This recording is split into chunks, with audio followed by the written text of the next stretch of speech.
Okey, Assalamualaikum dan salam sejahtera. Saya Wazir untuk kali ini nak share tips bagaimana ataupun antara faktor-faktor yang mempengaruhi ketajaman gambar, sharpness gambar.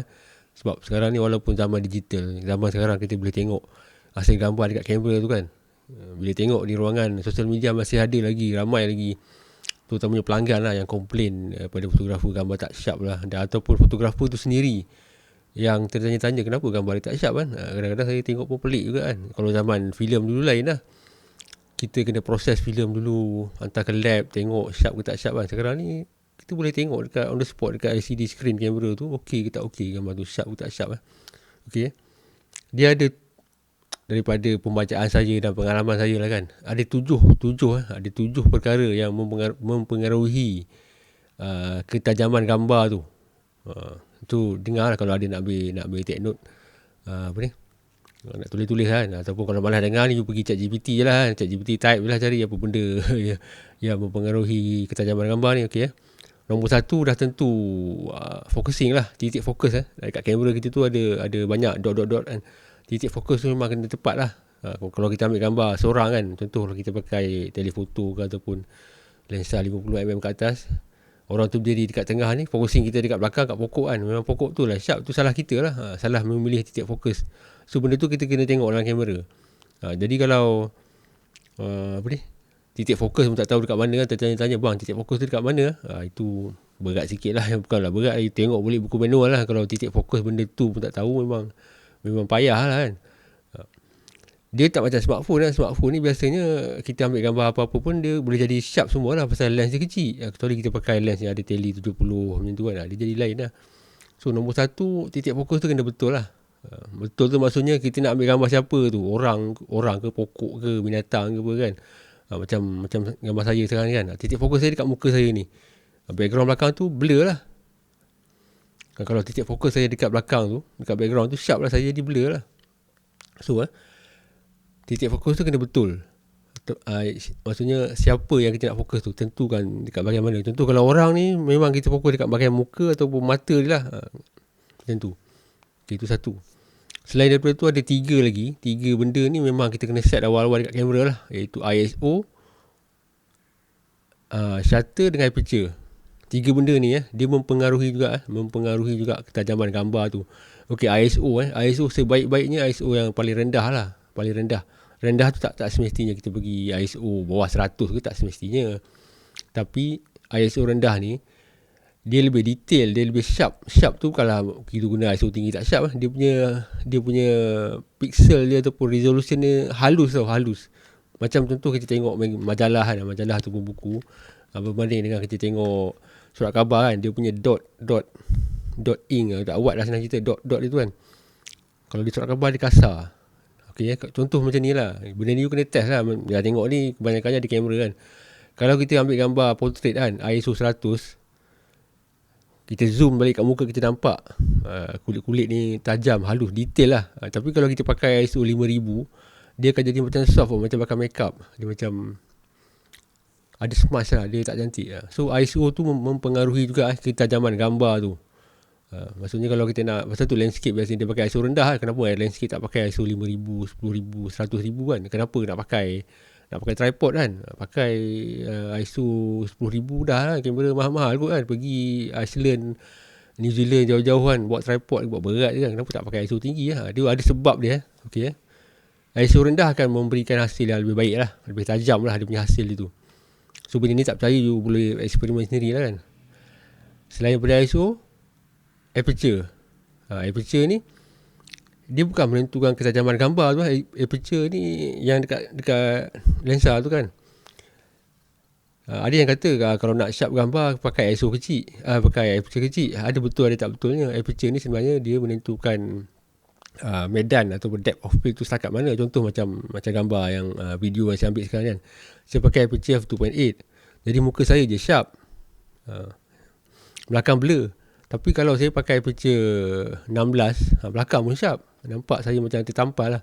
Jadi aperture ni bukan berbanding kalau kita guna aperture kecil, gambar tu akan jadi sharp. Dia akan menambahkan medan ketajaman gambar tu. Maksudnya ruang yang dalam gambar tu kan, lebih banyak subjek yang akan sharp lah. Contoh maksudnya contoh macam ni lah. Okay, saya pakai yang video ni 2.8. Kalau saya pakai F11 belakang pun sharp. Jadi banyak lah sharp. Sekarang ni saya nak muka saya je sharp. Saya pakai 2.8 lah. Jadi kalaupun kita pakai aperture 1.4, gambar tu tetap sharp juga. Kalau titik fokus dia betul lah. Contoh kita ambil gambar portrait kan. Ni seorang kita ambil portrait, kita fokus dekat mata kita kan. Bahagian mata dia memang sharp. Belakang ni kan jadi blur sikit lah. Tapi tak ada masalah lah. Pasal memang kita nak pakai kan. Bukan bermakna gambar tu tak sharp. Memang kita nak fokus bahagian sini je, mata je yang sharp kan. Belakang telinga ni dia akan jadi blur sikit lah. Tu tak ada masalah. Tapi kalau kita nak daripada mata sampai ke telinga dia pun sharp, ni portrait lah, half body kita pakai 70mm ke 85mm kan. Kita pakai lah 8 ataupun 9 kan. So daripada mata ni sampai telinga ni dia akan jadi sharp lah. So maksudnya bukan bermakna pakai aperture besar 1.4, 2.8 gambar tu tak sharp. Itu bukan lah. Bergantung pada titik fokus kita tu dekat mana lah. Tapi kalau grup foto tu lain pula. Tu bab tu you tengok balik video lain lah. Kalau nak cerita bab-bab tu jadi panjang lah. Okay, selain daripada aperture, pemilihan ISO aperture, shutter. Shutter ni antara benda yang paling penting lah bagi saya lah kan. Bagi saya yang paling penting lah. Pasal bila titik fokus dah betul, ISO dah betul, aperture dah betul, tapi shutter kita pakai shutter rendah. Rendah ni maksudnya, rendah ni dia subjektif, bergantung pada orang lah. Ada setengah orang dia boleh handheld kamera ni 160 kan, 160 masih gambar sharp lagi. Tapi kalau kita ambil gambar event dalam dewan ke, contoh wedding ke kan, kalau kita pakai shutter 160, pergerakan orang tu ada kejap laju, kejap slow kan. Kebarangkalian gambar tu, subjek tu kan jadi blur lah. Memang kita tengok dalam kamera nampak sharp kan. Kenapa gambar tu bila kita rakam tengok jadi blur lah? Pasal shutter slow, dia tak mampu nak mematikan pergerakan subjek tu. Jadi sebaik-baiknya gunakan shutter 1125 ataupun 1160 ataupun 1200 dan ke atas. Benda ni you kena eksperimen lah. Eksperimen tu maksudnya kalau you biasa pakai 1125 masih lagi blur kan, maksudnya shutter tu tak cukup laju untuk diri sendiri lah, mematikan pergerakan tu. Mungkin kita kena guna 1160 ataupun 1200. Kita kena tengok lah. Maksudnya selama ni kita pakai 1125 banyak gambar blur. Okay, mungkin aku kena naikkan juga shutter aku kepada 1200 macam tu. So maintain macam tu. Ni untuk event biasa lah. Kalau sport ke bola sepak ke tu dah bab lain lah. Okay, ISO, aperture, shutter. Okay, selain daripada tu, lighting. Lighting ni memang peranan juga. Pasal tu dalam studio orang pakai lighting. Contoh kalau kita ambil gambar lighting dia waktu petang, mendung. Waktu mendung. Kalau kita ambil gambar muka kan, dia nampak macam soft kan. Soft lah, lighting soft kan. Dia tak nampak macam sharp sangat tu. Pasal lighting ni yang buat, yang antara yang membuat gambar tu nampak sharp adalah kesan-kesan shadow tu. Benda-benda tu yang detail-detail tu yang buat nampak dia lagi bertambah sharp. Benda ni you kena eksperimen lah. Kalau tak percaya boleh try lah, ambil gambar kat luar rumah waktu panas terik, ambil gambar dalam rumah yang shadow, ambil gambar orang kan. Gambar tu memang sharp tapi dia nampak soft lah, tak berapa tajam. Pasal tu dalam studio orang pakai lighting. Kenapa? Mungkin ada yang tertanya, pakai kamera harga RM20,000, RM30,000 kan, nak pakai lighting flash buat apa? Available light je, pakai lampu ceiling je boleh, tak cukup kan? Dia tak cukup. Tu lighting tu main peranan penting selain daripada yang benda-benda tadi lah. Okey, selain daripada lighting tu, apa tadi dah cakap focusing, ISO, shutter, aperture, lighting, dan satu lagi adalah pemilihan lensa. Pemilihan lensa ni memang penting lah. So sebab tu ada lensa harga dia RM1,000, ada lensa harga dia RM5,000, ada lensa harga dia lebih RM10,000. Kadang-kadang focal length dia sama. Contohlah lensa 24-70mm yang biasa orang guna. Kalau f4 tu harga dia mungkin dalam 3-4 ribu macam tu kan. Ada juga 24-70mm harga dia lebih 10 ribu kan. Mungkin ada orang kata apa beza dia punya focal length sama, kualiti gelas tu tak sama. Benda ni you kena ada pengalaman sendiri. Pengalaman sendiri tu maksudnya kalau kita tak pernah guna lensa yang mahal, kita tak boleh nak bezakan antara yang kualiti lensa ni dengan lensa ni.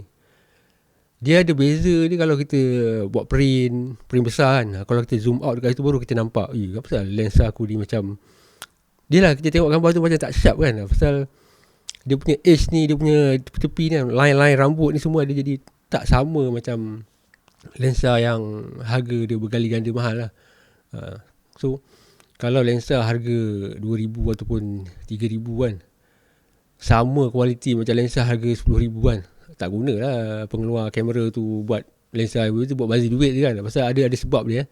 Ada sebab dia kenapa lensa ni harga dia 2,000, lensa ni harga dia 10,000. Walaupun focal length, maksudnya jarak dia tu 24-70 sama je kan. Tapi sebab kualiti lensa dia tak sama. Bukan bermaksud kualiti gambar rakaman daripada lensa 24-70 murah ni tak sharp, dia sharp. Tapi bila kita zoom out, dia punya detail tu tak sama. Detail dia tak sama dengan detail lensa yang 2 kali ganda mahal daripada tu. Detail dari sharpness, warna, semua tu kan. Cuma benda ni you kena ada pengalaman ataupun pernah tengok lah, pernah guna. Kalau tak pernah guna, nak compare macam mana, dengar saya cakap je kan. Memang tak boleh nak imagine lah pasal tak pernah tengok kan. Tapi kalau kita pernah guna lensa murah, pernah guna lensa mahal, baru kita tahu memang beza lah. Saya sendiri pernah alami lah benda tu. Saya pernah tengok kawan-kawan saya shoot gambar kunjungan hormat kan, jarak lebih kurang 20 kaki lah, 25 kaki macam tu daripada saya. Dia pakai 24-70 f2.8, saya pakai 24-120 f4. Zoom dekat subjek yang tengah duduk 2 orang tu, dia lebih kurang 25 kaki. Sama-sama frame sama lah kan, dapat frame sama duduk 2 orang. Lepas tu dia zoom gambar dia, saya tengok sharp, memang sharp. Nak cerita ayat biasa kita guna, sharp gila lah kan. Dia zoom dekat skrin dia kan. Saya pula zoom tengok lah. Bila zoom memang hancur lah. Mungkin boleh pakai lah, tapi hancur lah. Dia nampak macam smash lah, macam dia tak sedap tengok lah. So barulah kita tahu beza lensa tu kan. Ni lensa 2.8, ni lensa ni kan. Lensa saya ni harga dalam 2,000 lebih tu kan. Dia punya tu dalam 7-8 ribu masa tu kan. Memang kualiti dia beza lah. Dan bila dapat peluang pakai lensa tu, baru dapat tahu lah memang ada beza. So maksudnya semua benda tu mempengaruhi ketajaman gambar tu lah. So maksudnya kita ulang balik lah kan. Mula-mula focusing, lepas tu ISO, shutter, aperture, lighting dan juga pemilihan lensa lah. Lensa ni bergantung bajet lah kan. Pasal kalau dah bajet itu je kita ada, antara benda yang boleh membantu untuk dapatkan gambar yang sharp adalah lighting yang sesuai, penggunaan shutter yang sesuai, ISO dan juga aperture yang betul lah.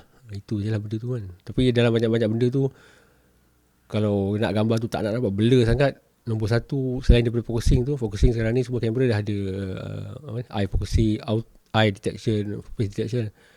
Kalau jaga shutter kita tu kan, kalau kita nak pakai auto ke program mode, nak tengok shutter kita tu jangan bawah 100 kalau boleh kan. Kalau bawah 100 tu kita tengok dalam masa kita rakam tu memang sharp kan. Bila tengok zoom dia jadi blur lah. So kena pastikan shutter tu kalau boleh jangan jatuh bawah 100 lah. Ni untuk general subjek lah. Kalau sukan, bola sepak ke apa benda tu, itu memang kena lagi tinggi lah. Okay lah, kalau dia tak clear lagi boleh tanya di ruang komen lah. Okay, boleh lagi.